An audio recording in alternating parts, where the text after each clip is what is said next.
નમસ્કાર મારા ગુજરાતીઓ, કેમ છો મિત્રો? જય હિન્દ, જય ભારત. તો ફરી એકવાર હું તમારી સમક્ષ એક નવો ટોપિક લઈને આવી રહી છું મિત્રો. ઓકે, તો એ કયો ટોપિક છે કે best IT courses for beginners. Okay મિત્રો, તો એના વિશે આપણે આજે વાત કરીશું. ઓકે, તો શરૂઆત કરનારાઓ જે છે, પોતાના કરિયરની શરૂઆત કરનારાઓ માટેના શ્રેષ્ઠ આઈટી કોર્સિસ કયા કયા હોઈ શકે. ઓકે, માનો કે આઈટી ક્ષેત્રમાં કરિયર બનાવવાની ઈચ્છા તો હોય ઘણા બધાની, પણ ખબર નથી પડતી કે શરૂઆત કેવી રીતે કરવી, ક્યાંથી કરવી, કયો કોર્સ ચૂઝ કરવો. ઓકે, તો એ હું તમને આજે જણાવીશ મિત્રો. તો આ વિડીયો હું તમારા માટે જ લઈને આવી છું. ઓકે, તો ચાલો શરૂ કરીએ. ઓકે, તો એમાં ફર્સ્ટ છે basic computer and MS office. Okay, એટલે ધારો કે બેઝિક કમ્પ્યુટરનું નોલેજ, ઓકે, એકદમ બેઝ એટલે કે પાયો જે બેઝિક કમ્પ્યુટરનું નોલેજ છે, અને MS ઓફિસ એટલે કે માઇક્રોસોફ્ટ ઓફિસ, એ દરેક નોકરીમાં એક એવી વસ્તુ છે કે જે બહુ જ જરૂરી છે.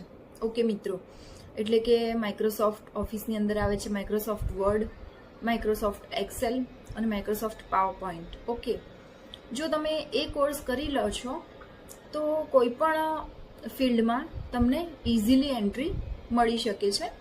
એ તમારી કોઈ પણ ફિલ્ડમાં જવાની સંભાવનાઓ વધી શકે છે. ઓકે મિત્રો, હવે એના પછી સેકન્ડ નંબર પર આવે છે વેબ ડેવલપમેન્ટ. એની અંદર આવે છે HTML, CSS અને જાવાસ્ક્રિપ્ટ. ઓકે, તો જેને વેબસાઇટ બનાવવામાં ઇન્ટરેસ્ટ હોય, ઓકે, વેબસાઇટ, તો એના માટે વેબસાઇટ ડેવલપમેન્ટ એક પરફેક્ટ ચોઇસ છે. ઓકે મિત્રો, તો HTML થી તમને વેબસાઇટ બનાવવા માટે સ્ટ્રક્ચર મળી રહેશે, CSS થી તમને વેબસાઇટ બનાવવા માટે ડિઝાઇન મળી રહેશે, અને જાવાસ્ક્રિપ્ટથી શું થશે ખબર છે? જાવાસ્ક્રિપ્ટથી તમારી વેબસાઇટ જે છે ઇન્ટરેક્ટિવ બનશે. એટલે બેઝિક વેબસાઇટ બનાવવા માટે જે જરૂરી છે એ છે આ ત્રણ વસ્તુ. તો જેને વેબસાઇટ ડેવલપમેન્ટમાં ઇન્ટરેસ્ટ હોય એમાં જઈ શકે છે. આ ત્રણ વસ્તુની મદદથી, આ ત્રણેય શીખીને, HTML, CSS અને જાવાસ્ક્રિપ્ટ શીખીને આગળ વધી શકો છો તમે વેબ ડેવલપમેન્ટમાં. ઓકે, હવે નેક્સ્ટ થર્ડ નંબર છે પાયથન પ્રોગ્રામિંગ. યસ મિત્રો, તમે એકદમ રાઈટ સાંભળ્યું છે. ઘણી બધી લેંગ્વેજીસ છે. આમ તો કમ્પ્યુટરમાં ઘણી બધી પ્રોગ્રામિંગ લેંગ્વેજીસ છે, C++, જાવા. ઓકે, પણ પાયથન પ્રોગ્રામિંગ એક એવી લેંગ્વેજ છે, એ બિગિનર ફ્રેન્ડલી લેંગ્વેજ છે. એટલે કે મિત્રો, શરૂઆત કરનારાઓ માટે બહુ જ સરળ છે પાયથન પ્રોગ્રામિંગ. એટલે આપણે ડેટા સાયન્સ, ઓટોમેશન અને મશીન લર્નિંગ, એ બધી વસ્તુઓની અંદર પાયથન ઘણું બધું યુઝ થાય છે. એનો ઘણો યુઝ છે એમાં.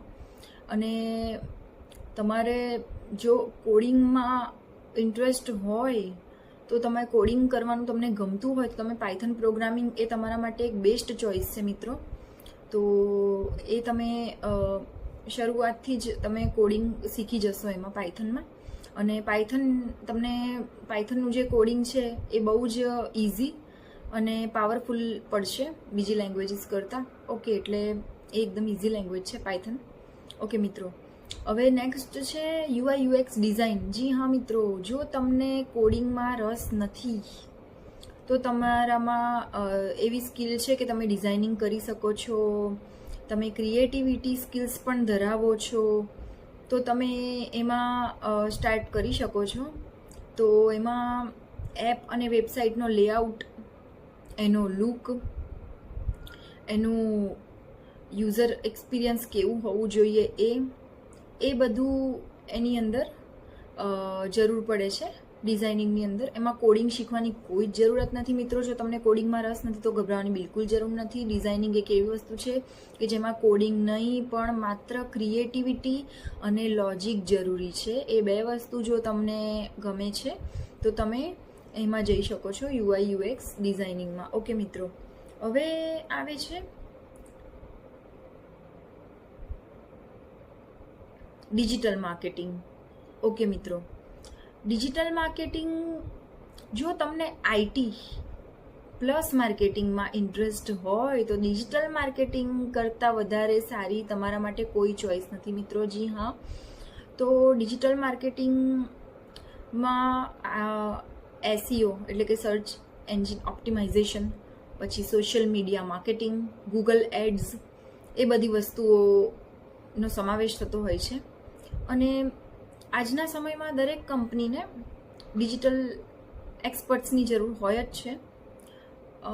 અને જો તમે ફ્રીલેન્સિંગ પણ કરો છો તો આ કોર્સ તમારા માટે એકદમ પરફેક્ટ બની રહેશે. જી હા, ફ્રીલેન્સિંગમાં પણ આની ઘણી ડિમાન્ડ્સ હોય છે, એટલે ડિજિટલ માર્કેટિંગ પણ એક ઓપ્શન છે.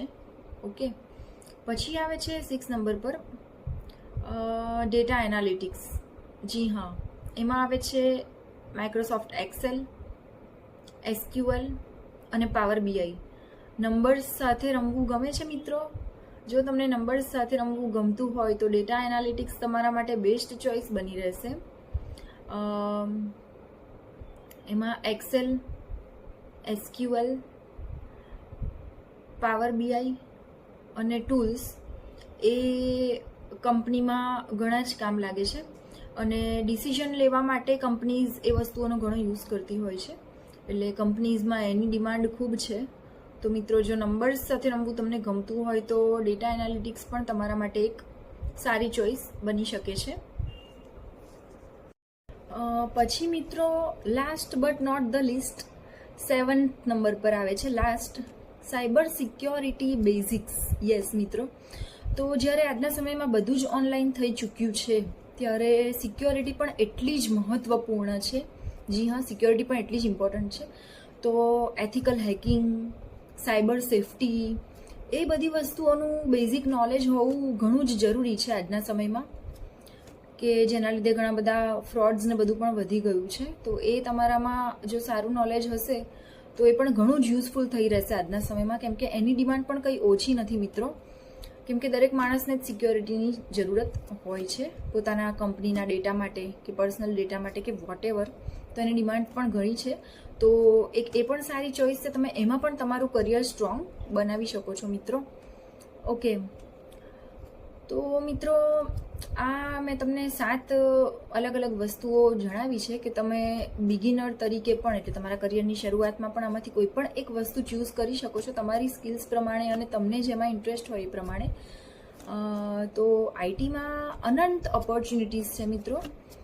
તો મેઇન વસ્તુ એ છે કે તમે કોઈ પણ એક કોર્સ પસંદ કરો કે હું આમાં જવા માગું છું, એમાં તમે કન્સિસ્ટન્સી રાખો અને તમે કન્ટિન્યુઅસ પ્રેક્ટિસ કરતા રહેશો તો તમારી પછી એમાં સ્કિલ્સ પણ સ્ટ્રોંગ બનવા માંડશે અને જોબ ઓપોર્ચ્યુનિટીઝ પણ એમાં તમારી પાસે આવી જશે.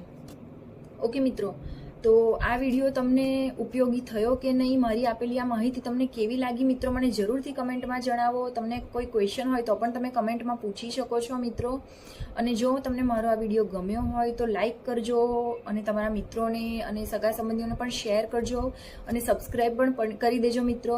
અને સબસ્ક્રાઈબ કરો તે વખતે બાજુમાં આપેલો બેલ આઇકોન પ્રેસ કરવાનું ભૂલતા નહીં, તો જેથી કરીને આવા જ નવા ટેકનિકલ વિડીયોઝ હું તમારી સમક્ષ રજૂ કરતી રહીશ, નવા ટોપિક્સ લઈને આવતી રહીશ, તો નોટિફિકેશન તમારી પર તરત જ આવી જાય મિત્રો.